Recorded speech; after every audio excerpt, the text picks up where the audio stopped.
J'ai également le grand plaisir de recevoir le docteur Moussaoui Mustafa. Vous êtes président de l'association Al-Badr pour l'accompagnement justement des malades atteints de cancer. Bienvenue. Merci. Docteur Moussaoui, est-ce qu'on arrive aujourd'hui, alors pendant longtemps, et on le dit encore quand on parle du cancer, je vais le dire en arabe, on dit hadak al-mard.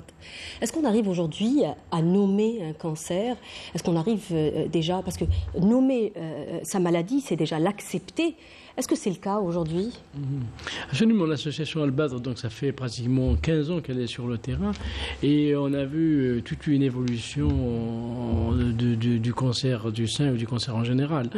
Je veux juste revenir sur ce qui a été dit sur l'acceptation de la maladie par la patiente, mais il faut se dire que le cancer du sein ou le cancer en général, c'est un tremblement de terre dans la famille. Oui. Hein, donc, c'est pas uniquement pour le malade, absolument. Ah oui, non, c'est tout le monde qui est touché. Ça bouleverse la vie de toute la famille. Et toute la famille, le mari, comme les enfants, donc tout le monde, comme même l'entourage. C'est très important, surtout dans notre société, justement. Oui. Dans notre société. Donc l'acceptation de la maladie, on l'a vu depuis une quinzaine d'années qu'on est sur le terrain. D'abord, la patiente, elle accepte plus facilement quand elle sait ce qui va lui arriver comme traitement, comme prise en charge. Et maintenant, avant, par exemple, il y avait la radiothérapie, c'était un problème pour avoir la thérapie. Maintenant, comme il y a beaucoup de centres, il y a l'éloignement. Les femmes, elles devaient faire des centaines de kilomètres pour se faire. Je rappelle que vous avez fait beaucoup de choses dans ce sens, avec Dar el-Hussein notamment, pour héberger les malades qui viennent de loin. Absolument. Donc on est toujours en contact avec les patientes qui viennent se faire traiter, que maintenant à Blida ou à Alger. Donc par exemple, la femme qui va se faire traiter par exemple à Blida ou à Alger, elle est prise en charge par l'association Al-Badr pour l'hébergement, le transport, la restauration, et même il y a tout un accompagnement sur place d'activités. On a même construit dans la maison une salle d'esthétique pour les patientes. Donc il y a une esthéticienne qui passe régulièrement. On va y revenir parce que c'est un point très important justement. Donc l'acceptation, on a vu qu'il y a une bonne évolution de l'acceptation de la maladie. Et maintenant, il y a beaucoup de femmes, par exemple, qui peuvent parler à la radio, à la télévision. On l'a remarqué aussi dans notre émission, justement. Avant, on avait beaucoup de mal à trouver des femmes qui viennent parler de leur expérience. Maintenant, on a de moins en moins de mal. Et ça, c'est très encourageant parce que libérer la parole, c'est déjà s'inscrire sur un chemin de prise en charge. Alors, je rappelle aussi que vous faites beaucoup de choses dans le cadre de cet Octobre Rose. On a l'habitude de faire le 31 mai des trains anti-tabac sur plusieurs gares. Et cette année, pour la première édition, ça va être ce jeudi 21 octobre. Il y aura donc une sensibilisation dans plusieurs gares. Il y aura des stands avec projection de vidéos, des débats avec il y aura même des mannequins pour montrer aux femmes l'auto-examen des seins. Il y aura donc dans les gares d'Oran, Blida, Alger, Boumerdès et Annaba. Il y aura même un train Alger-Oran où il y aura même une trentaine de journalistes qui vont faire le voyage vers Oran. Justement, des infrastructures d'hébergement que vous avez ouvertes pour des malades qui viennent de loin. Comment ils sont, ces malades, finalement? Est-ce qu'ils sont accompagnés? Parce que ça, on va le voir encore une fois dans cette émission, c'est très important d'être accompagnés. Est-ce qu'ils sont accompagnés? Quelle est leur condition mentale? Donc, bien sûr, la femme, elles le disent très bien. Elles arrivent dans une ville, elles viennent de l'intérieur du pays ou même d'une grande ville. Elles viennent, par exemple, une femme nous a raconté, elle ne savait pas qu'est-ce qu'elle va trouver. Mais en arrivant à Dar el-Hussein, elle se retrouve finalement dans un endroit agréable avec des personnes qui sont... On a des employés qui ont déjà plus d'une dizaine d'années avec nous, parce qu'on avait déjà, avant de construire Dar el-Hussein, on avait déjà une ancienne maison. Donc on a des gens qui sont déjà formés pour l'accueil, pour l'accompagnement. Vous avez deux aujourd'hui, vous avez à Blida et à Bellecour, c'est ça, à Alger. Voilà. Oui. Donc on a des gens qui sont déjà formés pour recevoir les patients et pour les accompagner. Et dans cette structure, donc, le mari, il dépose sa femme pour le traitement, pour la radiothérapie qui va durer 6 semaines. Donc, tous les jours, la femme, elle a une séance de radiothérapie qui va durer 5-10 minutes dans l'hôpital. Il faudra donc l'emmener vers l'hôpital et la chercher. Donc, on a toute une structure dédiée pour ça. Donc, elles sont accompagnées généralement, pour parler des femmes, puisqu'on parle de cancer du sein, mais elles sont accompagnées, elles ne sont jamais seules. Elles sont accompagnées pour... En fait, parce qu'on a tendance à parler d'Alger ou des grandes villes, on sait très bien que maintenant la mentalité commence à changer et que beaucoup de femmes sont aujourd'hui accompagnées par leur mari. L'exemple de votre mari qu'on salue au passage, qui a été d'un très grand soutien. Mais est-ce que les femmes qui viennent de l'intérieur du pays ont ce même confort familial, j'ai envie de dire, ce même soutien? Le confort, c'est qu'une fois que les femmes sont sur place, elles sont accompagnées par l'association et elles sont accompagnées entre elles. Donc, entre elles, elles parlent plus facilement de leur maladie. Et je peux vous dire qu'il y a des femmes qui ne veulent même pas aller rentrer chez elles le week-end. Elles peuvent aller chez elles le week-end, mais elles ne veulent même pas y aller. Et parfois, même à la fin du traitement, elles veulent rester. Parfois, c'est en pleurant qu'elles partent. Donc, non, alhamdoulilah, on ne remerciera jamais assez tous les bienfaiteurs qui nous accompagnent, qui nous aident, parce que c'est grâce à eux qu'on arrive à faire... les donateurs. Donc, c'est grâce à eux qu'on arrive à faire tout ce travail de soutien, d'accompagnement. Aussi, c'est une chose très importante dans la mesure, ça peut jouer jusqu'à plus de 50% dans la guérison de la patiente. Docteur Moussaoui, dans le monde, on recense aujourd'hui quelque chose comme 300, voire 400 psychothérapies qui sont mises à la disposition des malades du cancer. Nous sommes très loin du compte.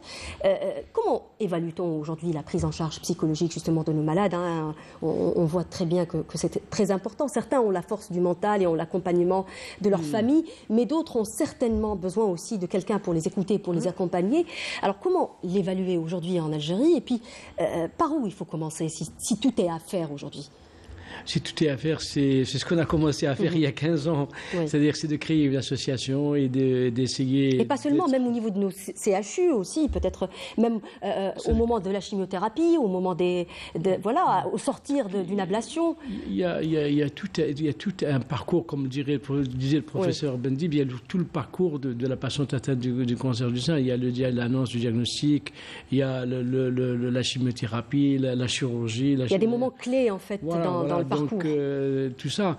Mais ça, Madame Fatiha, elle est très forte pour se motiver, pour faire face au cancer. Mais Madame Fatiha est une exception. Toutes les femmes, toutes les femmes ne sont pas Fatiha. Non, pas Fatiha. Voilà, toutes les femmes ne sont pas Fatiha. Mais parce qu'il y a le côté aussi pécunier pour faire la mammographie, pour faire le scanner, pour faire les IRM. Absolument. Tout le monde ne peut pas faire tout ça. C'est pour ça qu'avec l'association, on arrive. C'est pour ça qu'il y a des retards aussi parfois. Justement, elle parlait du dossier qui soit complet pour qu'on soit un peu dans les délais. Tout le monde, peut-être parfois, n'a pas accès aux soins par rapport à des considérations sociales. Donc, avec l'association, donc on arrive à faire tout un travail d'accompagnement. Ça, c'est par exemple avec des radiologues. On a des conventions avec des radiologues, avec des médecins biologistes qui font gratuitement, qui baissent les prix pour que la femme puisse faire ses examens complémentaires. Donc ça, c'est très important parce que c'est vrai qu'il y a aussi le soutien de la patiente quand elle est en cours de traitement. Donc dans l'autre partie, c'est avec le père avec ses enfants. Il peut s'occuper de ses enfants, il peut s'occuper de son travail. Alors que sa femme, elle est en cours de traitement. Il faut voir l'association. C'est-à-dire pour qu'elle s'occupe d'elle-même, en fait. Elle se concentre sur elle-même et qu'elle n'ait pas d'autres soucis. Absolument. Mais ça, il faut donc l'environnement familial très proche, il y a l'environnement familial tout autour, il y a le rôle de la société civile. Le rôle de la société civile, c'est très important. Il est très important parce que c'est grâce à ça que le cancer, il devient un phénomène de société. Donc il faut que tout le monde doit réagir et tout le monde doit faire quelque chose pour justement... Il ne faut pas s'attendre à ce que j'ai un cancer pour faire quelque chose. Il faut le faire maintenant. Tant qu'on est en bonne santé, il faut essayer vous allez prendre par exemple des sociétés européennes ou américaines. Il y a énormément d'associations, des milliers d'associations. En Algérie, il y en a très peu, et très peu qui sont sur le terrain. Donc il faut qu'on arrive à ce qu'il y ait plus d'associations. Et j'ai juste pour rappeler que l'association Al-Badr a reçu en 2018 un prix de l'Organisation mondiale de la Genève, justement pour l'accompagnement des malades atteints de cancer. On a reçu ça justement à Genève, et où on a fait même un discours. Donc vous faites un travail extraordinaire, hein, docteur Moussaoui, c'est pour ça que vous êtes là d'ailleurs ce soir. Mais on aimerait qu'il y ait d'autres qui fassent un peu mieux. Qu'il y ait d'autres actions similaires. Et puis je vous rappelle aussi que vous avez un grand projet, j'espère qu'un jour il verra le jour, c'est l'hôpital oncologique pédiatrique, hein, un peu le parent pauvre justement des traitements anti-cancer chez nous. Nos enfants, malheureusement, qui sont un peu mais ça, il faut que le ministre de l'Agriculture il nous réponde, parce qu'on lui a écrit et on n'a toujours pas de réponse. On attend toujours la réponse. Oui. À quel point ce regard de la société est-il important aujourd'hui dans le traitement anti-cancer? Donc, le regard, c'est que je voulais juste revenir sur un sujet, c'est que la femme, quand elle fait la chimiothérapie, la chirurgie, la radiothérapie, tout ça, c'est pourquoi? C'est pour qu'on continue à vivre. Comme disait Mme Fatiha, il faut que la femme, elle continue à vivre. Il faut que la vie continue. Il faut qu'il y ait toujours la coquetterie. Il faut que la femme retrouve sa féminité. Justement, le regard des autres, c'est le regard de la femme déjà sur elle-même. Donc l'association Al-Badr, elle a fait déjà plusieurs initiatives dans ce sens, où pour retrouver la féminité, la femme doit justement avoir un corps qui avoir accès, par exemple, aux implants mammaires, hein, qui sont toujours pas remboursés. Implants mammaires ou même les prothèses mammaires externes. Donc c'est pour ça qu'on a fait à plusieurs reprises des appels à des dons de prothèses mammaires pour les offrir à des femmes. Et là, on remercie les donateurs qui nous ont aidés régulièrement. Et là, c'est très important que la femme retrouve sa féminité justement avec cette prothèse mammaire. On n'en parle jamais, mais dans les pays développés... Ce n'est pas un luxe, ce n'est pas un luxe du tout. Aujourd'hui, la pose de prothèse, elle se fait immédiatement à l'étranger. Voilà. Exactement. Déjà, on avait à un moment donné, on avait eu un don d'une dizaine de prothèses mammaires internes, et il a fallu voir le professeur Bendib pour les placer, parce que dans les autres services, ils étaient débordés. Ils ne pouvaient même pas s'occuper de la chirurgie esthétique. Là, l'association Al-Badr donc, a fait des appels pour avoir des prothèses mammaires afin qu'on les distribue. Là, par exemple, il y a plus d'une 600 personnes qui sont inscrites pour en recevoir. Ça coûte combien à peu près, des prothèses externes? Dans les 15 000 dinars à peu près. Mais c'est quand même de l'argent. Non, c'est cher. Est-ce que le cancer aujourd'hui ébranle encore des couples et déchire des familles en Algérie? Absolument. C'est tout un problème. C'est un problème. On a eu un cas, par exemple, où le mari voulait divorcer. Ça faisait il y a une dizaine d'années. On en voit encore des cas comme ça? Non, il y en a toujours, il y en aura toujours. Mais justement, c'est une fois qu'on avait discuté avec lui, il avait complètement changé d'avis. Tout ça parce que c'est une charge, justement, on parlait tout à l'heure. Ils ont besoin de prise en charge psychologique aussi. Bien sûr. C'est clair, c'est clair. La famille a besoin d'accompagnement et de soutien. C'est pour ça qu'on est dans le partage. Justement, il faut partager tout ce qu'on a. Il faut que la société civile, elle partage et elle contribue à améliorer justement cet accompagnement. Parce que c'est vrai que c'est, comme je disais tout à l'heure, c'est un tremblement de terre et tout est essence dessus. Donc il faut remettre les choses en place. Pour remettre les choses en place, c'est pas évident du tout pour une famille.